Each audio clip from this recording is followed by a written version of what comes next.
श्री गणेशाय नमः. श्री सरस्वतये नमः. श्री गुरुभ्यो नमः.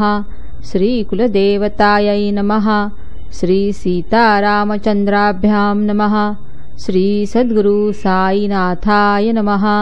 गेल्या अध्यायात वचन दिले होते की या अध्यायात श्रेय व प्रेय यांच्या लक्षणांचे निरूपण होईल. ते आता काळजीपूर्वक ऐकावे. प्रकाश व अंधकार यांच्या गुणधर्माची घडण दिसायला जरी एकमेकांशी जोडलेली दिसली तरी ते जसे एकमेकांपासून भिन्न आहेत, तसेच श्रेय व प्रेय यांच्या गुणधर्माची घडणही एकमेकांशी जोडलेली दिसली तरी ते भिन्न आहेत. प्रेयाकडे ज्याचे मन धाव घेते तो स्वार्थीपायी पतित होतो. श्रेय हे विवेकरूप आहे आणि प्रेय अविवेकरूप आहे. श्रेयाचा विषय केवळ विद्या आणि प्रेयाचा निव्वळ अविद्या. प्रेय कधी शहाण्याला भुलवीत नाही आणि श्रेय अज्ञानी लोकांना आवडीत नाही. जोवर कनक व कामिनी यांची ओढ आहे, इंद्रियांना विषयांची आवड आहे आणि विवेक व वैराग्य संपादिले नाही, तोवर प्रेयच गोड वाटत असते. जसे पाणी व दूध एकत्र मिसळलेले असते, तसेच प्रेय व श्रेयही एकत्र गुंतलेले असतात. जसे मानस सरोवरातील हंस दूधच तेवढे वेगळे करून पितात, तसे दृढ निश्चयी बुद्धिमान विवेकी व भाग्यवान माणसे श्रेयाकडेच आसक्त असतात आणि प्रेयापासून सदा तोंड फिरवतात. परंतु तेच मंदबुद्धी लोक पहा, शरीर, पशु, पुत्र, धन, मोठेपणा इत्यादींच्या योगक्षेमाच्या नादी लागून फक्त प्रेयस तेवढे साधतात. श्रेय काय व प्रेय काय ही दोन्ही जरी जाणली तरी मनुष्य प्राणी बुद्धीने स्वतंत्र असल्याने त्यालाच त्या दोन्हीतून कोणते पसंत करायचे हे ठरवायचे असते. दोन्ही पुढे असल्यावर मनुष्याला त्यांची निवड करणे अवघड असते, कारण त्याच्या मंदबुद्धीवर विजय मिळवून प्रेयस त्याला चिकटते. दुधात पाणी मिसळलेले असते तरी हंस जसा दूधच तेवढे घेतो, तसे प्रेय बाजूला सारून श्रेयाचा स्वीकार करणे हाच तो पुरुषार्थ होय. श्रेय व प्रेय ही दोन्ही जरी पुरुषाच्या स्वाधीन असली तरी विवेकहीन मंदमती पुरुष याचा उहापोह करण्यास समर्थ नसतो. श्रेय कशात आहे हे प्रथम निश्चित जाणले पाहिजे. नंतर त्याच्या मार्गात जे अडथळे येतील त्याचे संपूर्णपणे निवारण करण्याचे उपाय योजले पाहिजेत. येथेच पुरुषार्थ दृष्टीपुढे दत्त म्हणून ठामपणे उभा राहतो. म्हणून बुद्धीचा पक्का निश्चय करून श्रेय प्राप्त करण्यासाठीच नेटाने प्रयत्न करा. संसार चक्राचे भ्रमण अतर्क्य आहे. ते अखंड अष्टप्रहर फिरत असते. त्यात आध्यात्मिक, आधिभौतिक व आधिदैविक अशी 3 प्रकारची भयंकर व निवारण्यास कठीण दुःखे मनुष्य सहन करीत असतो.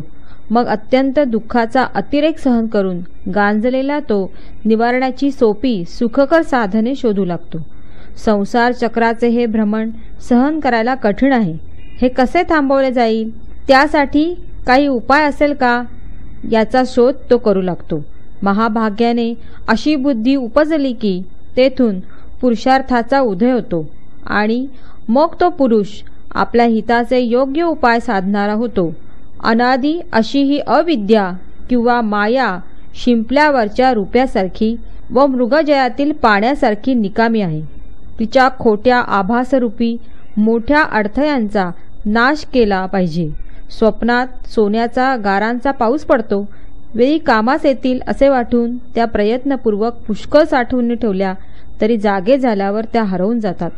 अनुभवलेल्या व न अनुभवलेल्या विषय भोगांची वासना असणे किंवा आशा, उत्कंठा वा इच्छा असणे हे सर्व अडथळे आहेत. हे जाणून त्यांना आधी मुळासकट खणून काढा. जे सूर्यप्रकाशाने दिसण्यास अशक्य, जेथून बुद्धी माघारी फिरते आणि जेथे वेदांचे व श्रुतींचे पाऊलही शिरत नाही, ते गुरु स्वतः दाखवितो. काम व क्रोध या 2 वृत्ती ज्ञानाची प्राप्ती करू देत नाहीत. श्रवण, मनन व समाधी यांना त्या हातोहात तोडतात. दिव्याची ज्योत व कापूर यांचा समागम झाला की एकमेकांची लोटालोटी शक्य होईल काय? उभयतांची भेट होण्याची खोटी की कापूर जळून ज्योतच होऊन जातो. श्रुती व स्मृती यांनी मना केलेल्या दुष्कर्मात जो सदा लोळत असतो व ज्याला आपले योग्य व अयोग्य कर्म कळत नाही, तो ज्ञानी असून स्वतःचे कोणते हित साधील? तसेच जो नेहमी अशांत असून ज्याचे अंतःकरण अस्वस्थ आहे व इंद्रियाच्या चंचलपणाने ज्याचे चित्त शुद्ध आहे, तो ज्ञानाने परिपूर्ण होऊ शकत नाही. ज्याच्या चित्तात समाधान आहे, जो गुरुचा शिष्य असून सदाचारी आहे, ज्याचे आत्म्यावरील ध्यान निश्चल आहे, तोच एक ज्ञानसंपन्न होऊ शकतो. संसारात असो किंवा मोक्ष मिळवण्याच्या खटपटीत असो, शेवटी जर निजधामीस जायचे आहे, शरीररूपी रथाचा तू मालक हो. नुसता बडबड करणारा काय करू शकेल? तेथे नुसते तोंड चालवणाऱ्याला जागा नाही. अभ्यास हेच खरे सार आहे. शरीराला रथाच्या ठिकाणी लाव आणि तू त्यात स्वस्थपणे बैस. या स्वतःच्या शरीराच्या रथाचा आपल्या बुद्धीला सारथी कर आणि स्वतः मालक होऊन शांत चित्ताने रथात बैस. मग विषयभोगाच्या अनेक मार्गांची बिकट परंपरा ओलांडायला सारथ्याला सांग आणि मनरूपी लगामाने 10 इंद्रियरूपी दाब नसलेल्या अविचारी घोड्यांना आवरायला लाव. घोडे जरी सैरावऱ्या धावले तरी लगाम त्यांना आपल्या जागी ठेवील.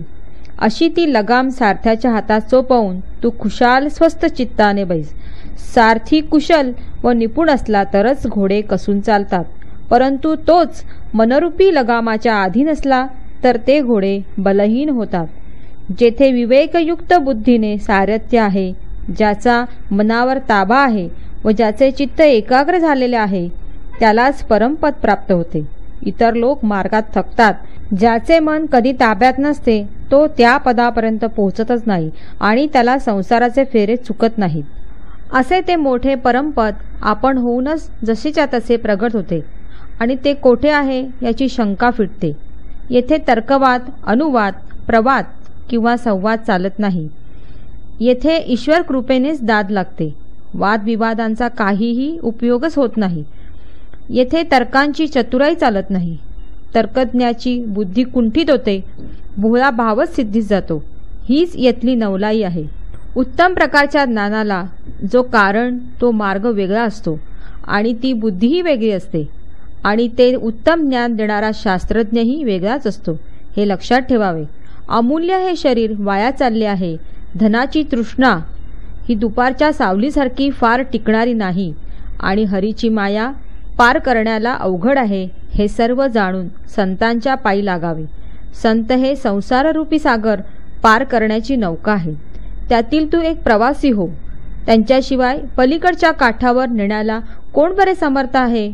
विवेक व वैराग्य या जोडीला जो एकत्र बांधून ठेवील, तो भारी मूर्ख दगड असला तरी त्याला संसाररूपी सागर पार करणे अवघड जाणार नाही. त्यातील वैराग्य खरोखरच मुख्य ऐश्वर्य आहे. हे महाभाग्यवान असतील त्यांच्यात वाट्याला हे येते, इतरांच्या नव्हे. शास्त्राने योग्य ठरवलेले कर्म केल्याशिवाय चित्त शुद्ध होत नाही, तोवर ज्ञान संपादन होत नसते. म्हणून ज्ञानप्राप्तीचे मूळ कारण कर्म हेच जाणावे. नित्य नैमित्तिक कर्म आचरल्याने मळ धुवून निघतो. अशा प्रकारे शुद्ध झालेल्या चित्तात विवेक व वैराग्य यांची उत्पत्ती होऊन शम दम वगैरे ब्रह्मज्ञान प्राप्त करण्याच्या साधन संपत्तीचा लाभ होतो आणि याच देही मुक्ती प्राप्त होते. फलाच्या इच्छेचा व संकल्पाचा त्याग करून आणि मन एकाग्र करून जो सद्गुरूला अनन्यपणे शरण जातो त्याला सद्गुरू पदरी घेतो. ज्याने इंद्रियाच्या बाहेरच्या प्रवृत्ती टाकलेल्या आहेत व जो अनन्य व भाविक भक्त आहे त्यालाच आत्मज्ञानाचा लाभ होऊन तो शहाणा होतो. इतर उपाय चालत नाहीत. मात्र आत्मज्ञान प्राप्त झाल्यावर देखील जर तो अधर्माच्या मार्गाने आचरण करील तर खाली या पृथ्वीवर किंवा वर स्वर्गात न राहता त्रिशंकूसारखा मध्येच लोंबकळत राहील. जीवाची जी ही अज्ञानाची वृत्ती ती संसाराकडे त्याला प्रवृत्त करते. आत्मज्ञान प्राप्त झाल्यावर तो जीव संसारातून निवृत्त होतो. आत्म्याला जाणलेल्या अहंभाव कधीही नसतो. पुण्य किंवा पाप नसते आणि शुभ किंवा अशुभही नसते. त्याला या संसारातला लाभ व नुकसान यांच्याशी काय करायचे आहे? देहाची अहंकार वृत्ती शांत झाली की तेथेच तात्काळ निवृत्ती घर करते आणि तीच जीवाची परमात्म्याशी एकरूप झाल्याची स्थिती होय. ही खूण निश्चित मनात बांधून ठेवावी. प्रवृत्तीच्या ठिकाणी शत्रू व मित्र असतात. निवृत्तीचं तर नवलच की मी सर्वत्र आहे असे पाहणाऱ्याला शत्रुत्व किंवा मित्रत्व ते कुठले? अशा महान सुखापुढे देहाचे महान दुःख ते काय बापुढे? जेव्हा महान सुख आवडायला लागते तेव्हा ऐहिक सुखासाठी कोण बरे रडेल?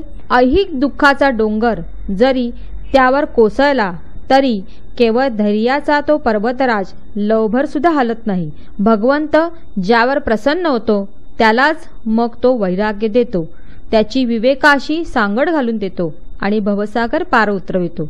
आरशात उमटणाऱ्या चेहऱ्याला प्रतिबिंबाप्रमाणे आत्म्याच्या स्पष्ट दर्शनाची जो इच्छा धरतो त्याला खालची ही पृथ्वी किंवा वरचा ब्रह्मलोक याशिवाय तिसरी जागाच नाही. यज्ञ केल्याने देवतांची तृप्ती झाली की पितृलोकाची प्राप्त होईल. कर्मफलाच्या उपभोगाचा लाभ होईल, परंतु आत्मज्ञान लाभणार नाही. गंधर्वलोक, महरलोक, जनरलोक, तपरलोक व सत्यलोक यामधील आत्मदर्शन अतिशय अस्पष्ट असते. म्हणून ज्यांना आत्मदर्शनाची आसक्ती असते ते भूलोक भरपूर मागतात, कारण येथेच चित्तशुद्धी होते. आरशासारखी निर्मळ बुद्धी लाभते आणि त्यात शुद्ध व पवित्र आत्मस्वरूप प्रतिबिंबित होते. दुसरे स्थान जे ब्रह्मलोक तेथेही आत्मदर्शन होते, परंतु त्यासाठी तेथे अनेक प्रकारचे प्रयत्न करावे लागतात. तो ब्रह्मलोक अतिशय कष्टकारक आहे. तेथे सापाप्रमाणे माया वेटाळते, आतून आतड्या पूर्णपणे पिळते आणि बाहेरूनही सर्व शरीर कवटाळते. तिला टाळण्यास कोण समर्थ आहे? खिशात 50 पट रुपये असताना तुम्ही बसल्या बसल्या सर्व पाहता. काढा पाहू बाहेर आता, ब्रह्म तर तुमच्या खिशात आहे असे बाबा त्या ब्रह्म जिज्ञासूला म्हणताच त्याने हात घालून खिशातून पुडके बाहेर काढले आणि मोजताच 10-10च्या 25 नोटा निघाल्या. हे पाहून तो गृहस्थ मनातल्या मनात ओशाळला आणि केवढे महाराज अंतर्ज्ञानी असे आश्चर्य करीत त्याने बाबांच्या चरणावर मस्तक ठेवले आणि आशीर्वचनाची उत्कंठेने वाट पाहू लागला. मग बाबा त्याला म्हणाले, गुंडाळे आपले ब्रह्म गुंडाळे, लोभाचे वाटोळे झाल्याशिवाय तुला ब्रह्म मिळणार नाही. पशु, पुत्र वगैरे आणि धन कमावणे यातच ज्याचे मन आसक्त आहे त्याचे द्रव्यरूपी विघ्न दूर झाल्याशिवाय त्याला ब्रह्मज्ञान कुठले प्राप्त व्हायला? द्रव्याचा मोह फार कठीण असतो. जणू काय तृष्णारूपी भोवरे असलेला दुःखाचा डोहच म्हणजे नदी किंवा तळे यातील खोल पाण्याची जागाच. त्यातील मद व मत्सर रूपी मगराच्या अस्तित्वामुळे सहन करण्यास तो कठीण असतो. एक निस्पृह तो पार करू शकेल. लोभाशी ब्रह्माचे अखंड वैर असते. तेथे मनाच्या एकाग्रतेला थारा नसतो. मग कुठलीही मुक्ती व संपूर्ण विरक्ती? खरोखर लोभिष्ट माणूस आचारभ्रष्ट असतो. लोभाच्या ठिकाणी शांती नसते, समाधान नसते व निश्चिंताही नसते. चित्तात एक लोभ जरी ठाण मांडून बसला तरी परमार्थाची सर्व साधने मातीत जातात. श्रुती व स्मृती यांनी अयोग्य ठरवलेले मनाई केलेले पापाचरण यातच जो सदैव आसक्त असतो त्याचे चित्त स्वस्थ नसते. त्यालाच विषिक्त चित्त म्हणतात. जो सदा दुष्कर्मात घडलेला असतो, विषयरूपी चिखलात लोळत असतो आणि आपले हित व अहित पाहत नसतो. ब्रह्मविज्ञान प्राप्त होऊनही त्याला कर्मफलाची विरक्ती किंवा अनासक्ती नसेल तर फुकट त्याचे ब्रह्मविज्ञान. त्याला आत्मलाभ झालेलाच नाही. कोणी काही मागायला आला तर संत आधी त्याचा परमार्थासाठी अधिकार पाहतात आणि मग जशी ज्याची योग्यता किंवा अयोग्यता असेल तसेच त्याला ते देतात. ज्याच्या मनात रात्रंदिवस देहाचा अभिमान व विषयाचे चिंतन असेल त्याला गुरुच्या उपदेशाचा प्रयत्न व्यर्थच असतो आणि त्याचे प्रपंच व परमार्थ दोन्हींचे नुकसानच असते. चित्तशुद्धी झाल्याशिवाय जो परमार्थात शिरू पावतो त्याचे ते नुसते ज्ञानाचा दिमाग दाखवणे असते. त्यातून काहीच निष्पन्न होत नसते. म्हणून रुचेल तेच बोलावे आणि पचेल तितकेच खावे, नाहीतर फुकट अजीर्ण मात्र होईल. हे सर्वांना ठाऊकच आहे. माझा भांडार भरपूर आहे. जे जे ज्याला पाहिजे ते ते त्याला मी देईन, परंतु घेण्याची शक्ती पाहिजे. मी तर घेणारा सहन करू शकेल तितकेच त्याला देतो. हे जर लक्ष देऊन ऐकाल तर तुमचे कल्याण होईल. या मशिदीत बसून मी खोटे बोलत नसतो. ही संत वाक्यरूपी अमृताची जणू काय नदीच आहे. त्यात श्रद्धेने बुडी देताच पापरूपी मळ धुवून निघाला म्हणजे अंतःकरणाची व आचरणाची पवित्रता प्राप्त होते. साईबाबांच्या अशा महिमाचे वर्णन करू जाता त्याला अंतच येत नाही. ज्याला जोडच नाही त्याला उपमा तरी कसली द्यावी. बाबा निर्वाज्य प्रेमाच्या अधीन असतात. ते सगळ्यांशी माऊली आहेत. दुःखाने पिडलेल्यांचे व कष्टाने थकलेल्यांचे विश्रांती स्थान आहेत. आश्रयाला आलेल्यांचे ते कल्पवृक्ष आहेत व दीनदुबळ्यांसाठी सावली आहेत. संसारावर पाणी सोडून पर्वतांच्या गुहामध्ये एकांतवास पत्करून व मौन धरून स्वतःच्या कल्याणासाठी तत्पर असणारे संत पुष्कळ असतात. ते केवळ आपला स्वार्थ साधतात. त्यांना इतरांची काय काळजी. परंतु साईबाबा तसले संत नव्हते. आप्तेष्ट व गणगोत नसताना आणि घरदार व स्त्री पुरुष नसताना देखील ते प्रपंचात राहत होते. 5 घरी मूठमूठ भिक्षा मागून 24 तास झाडाखाली वस्ती करून तुटपुंजा संसाराचा पसारा मांडून ते लोकांना व्यवहार शिकवित होते.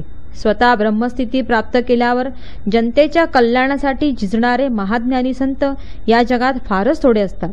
धन्य तो देश, धन्य ते कुळ, धन्य ते निष्पाप आईबाप आणि धन्य त्यांच्या पवित्र कुसबा की ज्यांच्या पोटी असे हे शुद्ध रत्न जन्मास आले.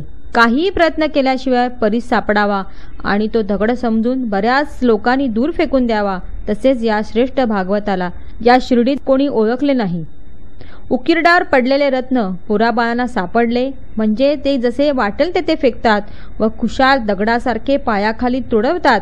तसेच साईबाबांच्या बाबतीत सुरुवातीला झाले होते. असो, याप्रमाणे जो ब्रह्मज्ञानाची आवड असणारा गृहस्थ आशीर्वचनाचे तृप्त झाला. तुमची आमची सर्वांची हीच तऱ्हा असते. मार्ग कष्टदायक असला की सोडून द्यायला जोवर शब्द ऐकणे, स्पर्शाची जाणीव होणे, सुगंध घेणे, उघड्या अंगाने दर्शन घेणे वगैरे इंद्रियगम्य विषयांचे उपभोग घेणे असते तोपर्यंत विषयांना प्रतिबंधन करणे शक्य नसते. इंद्रियाचा निग्रह झाल्याशिवाय साहजिकरित्या येणारी विषय सुखांपासून विरक्ती, अंतरात्म्याचे प्रत्यक्ष दर्शन किंवा त्यांचे यथार्थ ज्ञान अशक्य असते. आधी सर्व इषणांचा त्याग करतो आणि मग सद्गुरूला अनन्यपणे शरण जातो. असा जो दृढ श्रद्धायुक्त साधक असतो तोच आत्मसाक्षात्काराला प्राप्त होतो. श्रोत्रादी 5 इंद्रिये जेव्हा आपापल्या विषयांना सोडतील, मन जेव्हा संकल्प व विकल्प स्वतःहून सोडून देईल आणि अशा प्रकारे प्रत्येक गोष्टीपासून निवृत्त झालेल्या अंतःकरणात बुद्धी देखील जेव्हा आपली निश्चय करण्याची हालचाल बंद करील, तेव्हा तीच खरी अत्यंत उत्कृष्ट अवस्था म्हणजे मोक्ष होय आणि तीच कधी न बदलणारी ब्रह्माची प्राप्ती होय. ज्याच्या बुद्धीने कोणत्याही गोष्टीचा निर्धार करणे थांबलेले असेल व ज्याच्या चित्तात मीच तो एकटा आहे, माझ्याशिवाय जगात दुसरे कोणी नाही अशी स्फूर्ती प्रगटलेली असेल, तोच भाग्यवान आत्म्याला जाणेल. विषयापासून तोंड फिरवले की इंद्रिये आत्म्याकडे तोंड करतील आणि तेव्हाच आत्मसुख प्रगट होईल. इतर सर्व सुख नव्हेच. जे विषयांच्या शुद्ध मनोवृत्तीखाली दडलेले आहेत त्यांना अतिसूक्ष्म व अस्पष्ट असे जे परमानंद प्राप्तीचे साधन म्हणजे आत्मज्ञान ते समजण्यास फार कठीण असते. या लोकांच्या व परलोकांच्या गोष्टीमध्ये ब्रह्मदेवाच्या अधिकारपदापर्यंतच्या सर्व गोष्टीबद्दलही ज्याला आसक्ती नसेल तोच एक ब्रह्मनिष्ठ पदावर अभिषिक्त व मुक्त जाणावा. चित्ताला विषयापासून हळूहळू माघारी फिरवून स्वस्वरूपी स्थिर करून आत्मज्ञान जोडावे. या लोकी व परलोकी फलाची विरक्ती आणि हर्ष शोकासारख्या द्वंद्वाचा त्याग याचा बुद्धिमंत लोकच अनुभव घेतात आणि हाच तो आत्मज्ञानाचा मार्ग होय. आधिदैविक, आध्यात्मिक व आधिभौतिक दुःखरूपी वडवानलाच्या संपूर्ण ज्वाळांनी अतिशय तापलेल्या संसाररूपी सागराच्या पाण्यात कोण बरे सुखी असेल.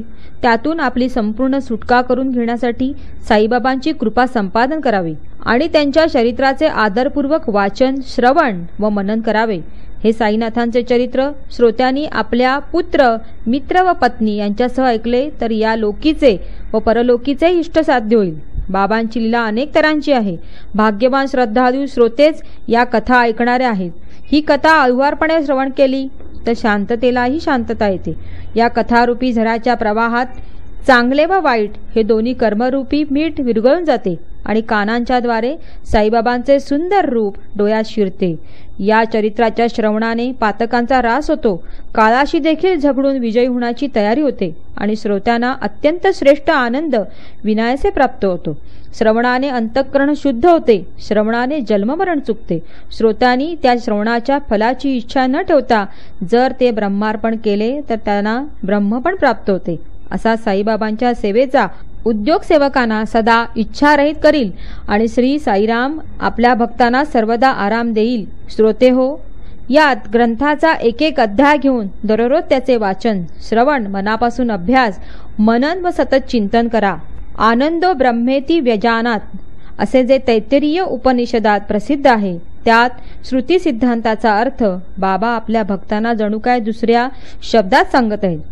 त्यांचा नेहमी उपदेश असे, जराशी देखील फिकीर करू नये, सदा आनंदित राहावे आणि मरेपर्यंत चिंता करू नये. या अध्यायाचा रोग ब्रह्मतत्व स्पष्टपणे जाणून घेणे हा आहे की ज्यामुळे साईबाबांना शरण जाणाऱ्याला तो संसाररूपी सागर पार करून देण्याची नौका होईल. दुसऱ्यांना वारंवार त्याच्या हिताच्या गोष्टी सांगाव्यात, त्यांच्यावर सदा उपकार करावेत. या वचनांचे अनुकरण करून बाबा स्वतः त्याप्रमाणे वागत असत. हे चांगले की हे वाईट हा मतभेद केवळ व्यक्तिंचा असतो. ज्यामुळे सर्वसामान्य जनतेला आनंद होईल त्याकडे या ग्रंथाचा रोख आहे आणि हाच येथील ठरवलेला हेतू आहे. बाबा कुठल्याही कार्याचे कारण जाणतात. जशी ज्याच्या मनाची इच्छा असते तसेच होणार होते. गुरुच्या तोंडच्या कथा ऐकाव्यात, त्यांच्या अतर्क लीला अनुभवाव्यात, आठवतील त्या गोळा करून ठेवाव्यात आणि मग इतरांना ऐकवाव्यात. साईबाबांचे हे सुंदर चरित्र अत्यंत आदराने श्रवण केले असता श्रोते व वक्ते यांचे दुःख नष्ट होते आणि इतर सर्वांचे वाईट दिवस संपून जातात. बाबांची अलौकिक लीला पाहून जो चकित झाला नाही तो अभागीच म्हणायचा. साईबाबांच्या गोष्टी निर्मळ आहेत, त्या उदार मनाने ऐकायच्या असतात. अशी आलेली सुखाची संधी कोण बरे फुकट घालवील. स्त्री, पुत्र व मित्ररूपी हा भोवरा, काम, क्रोध वगैरे सुसरीनी भरलेला नाना रोगरूपी तिमी जल नावाच्या मोठ्या माशाने आणखी वाढलेला आणि आशारूपी मोठ्या लाटांनी खवळलेला आहे.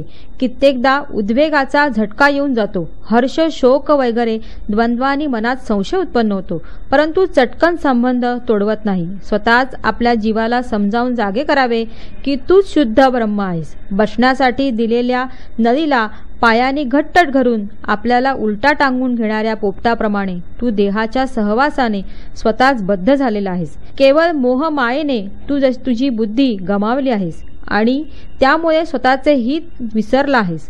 तुझा तू सावध हो आणि स्वस्वरूपाकडे चटकनी. खोट्या समजुतीमुळे मनाचा गोंधळ वाढतो आणि मी जे आहे व मी करता आहे वगैरे खोटा अभिमान वाटतो. मी मम हे मृगजळासारखे फसवे आहे हे जाणून निर्मम व्हावे. हे पोपटा, या मी तूपणाच्या घोटाळ्यात कशाला गुंतावे. तू आवळलेले पाय सोड आणि उंच उडत जाऊन चैनीने आकाशात संचार कर की मुक्त माणसाकडे बद्धता येऊ शकते आणि बद्ध माणूस मुक्त होऊ शकतो. दोन्ही दशांपासून वेगळा होऊन तू शुद्ध स्वरूपातच राहा. हे ज्ञान तर साक्षपतेचे असते. सुख किंवा दुःख हे सर्व अज्ञान टाकून विज्ञान प्राप्त कर, म्हणजे ब्रह्मज्ञान अगदी जवळच असेल. देहात जोपर्यंत मी तूपणा आहे तोपर्यंत तू स्वतःचे हित पाहणारा होणार नाहीस. तो टाक. आपल्या कृपणपणा तू भिरकावून दे आणि आपल्या स्वरूपाकडे पहा. कुबेरासारखा श्रीमंत जर भिक्षा मागत फिरू लागला तर ते केवळ अज्ञानाचे प्राप्त झालेले दुर्दैवच नाही का. नित्य उत्तम शास्त्रांचे श्रवण करावे, विश्वासपूर्वक सद्गुरु वचन पाळावे आणि सदा सावध राहून आपले ध्येय लक्षात ठेवावे. शास्त्रांनी व गुरूंनी सांगितलेली आचार पद्धती लक्षात ठेवून लोक आपल्या उद्धारांचा मार्ग निवडतात. त्याच्या उपदेशाने असंख्य लोकांना उद्धार होतो आणि त्यांचा मोक्षाचा मार्ग सुलभ होतो. संसाराच्या बंधनातून सुटका होईल तो क्षण कधी येईल अशी ज्याच्या मनात रात्रंदिवस सुटपुट लागलेली असते तो बंधन चटकन सोडतो. साधवेल तो एकांत साधून संसारात काही अर्थ नाही अशी मनाशी गाठ बांधून अध्ययन व आत्मचिंतन या सदा मग्न असावे. भक्ती व श्रद्धायुक्त मनाने पूर्ण नम्रतेने साष्टांग नमस्कार करून गुरुला शरण गेल्याशिवाय तो शिष्याला ज्ञानाचा ठेवा देत नसतो. गुरुला सर्वस्व अर्पण करून त्याची सेवा करावी. बंध व मोक्ष या गोष्टी स्पष्ट करून द्याव्यात. विद्या व अविद्या याबद्दल त्याला प्रश्न करावेत, म्हणजे गुरु महाराजांकडून उत्तम फळ मिळेल. आत्मा कोण, परमात्मा कोण हे गुरुशिवाय कोणाला सांगता येणार नाही. गुरु देखील शिष्य पूर्णपणे शरण आल्याशिवाय ज्ञानाचा एक कणही देत नसतो. गुरुशिवाय इतर कोणी ज्ञान दिले तर ते संसारातून पूर्ण सुटका करणारे होत नसते, मोक्षांचे किंचितही फळ देणारे नसते आणि कधीही मनात ठसणारे नसते. म्हणूनच गुरुविना ज्ञान नाही हे सर्व विद्वान जाणतात. ब्रह्म व आत्मा यांच्या ऐक्याची सोय करायला गुरुचेच पाय समर्थ आहेत. तेथे आडेवेडे न घेता ताट अभिमान टाकून जमिनीवर दंडाप्रमाणे सरळ लोटांगण घालून गुरुच्या चरणी मान वाकवा आणि मनाचा निश्चय पक्का करून गुरुचे पाय धरून तोंडाने म्हणा, मी तुमचा दासानुदास आहे आणि मला तुमच्याच पायांचा भरवसा आहे. मग पहा त्या गुरुचा चमत्कार. तो गुरुरूपी दयेचा सागर डोलायला लागेल आणि आपल्या लाटांच्या शय्येवर तुम्हाला वरच्यावर झेलील.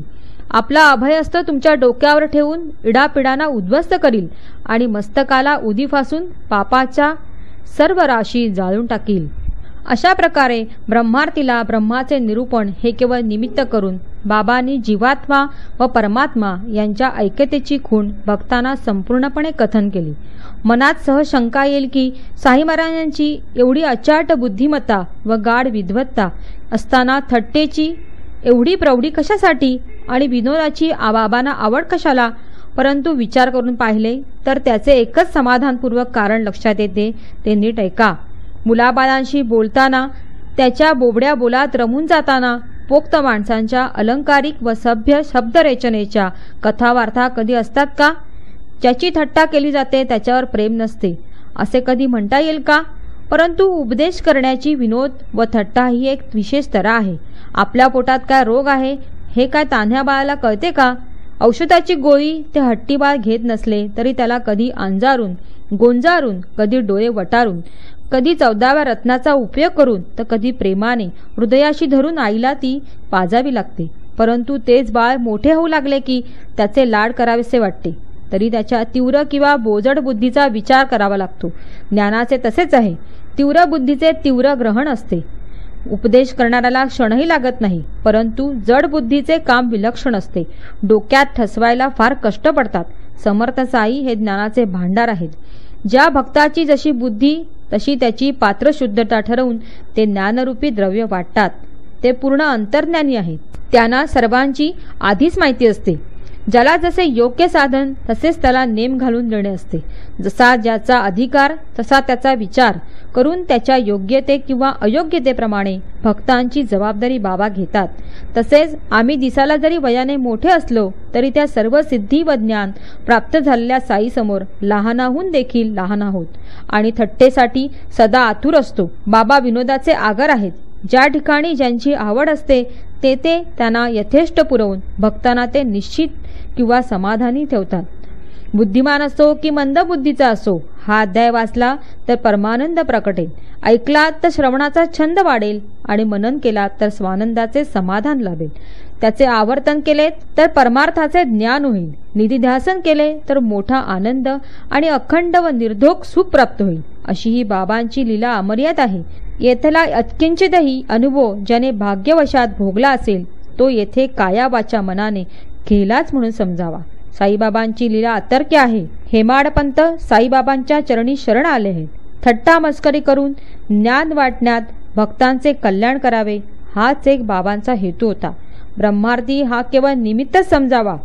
पुढील अध्याय या अध्यायापेक्षाही गोड असेल आणि ऐकणाऱ्याचे लाड पुरवले जातील.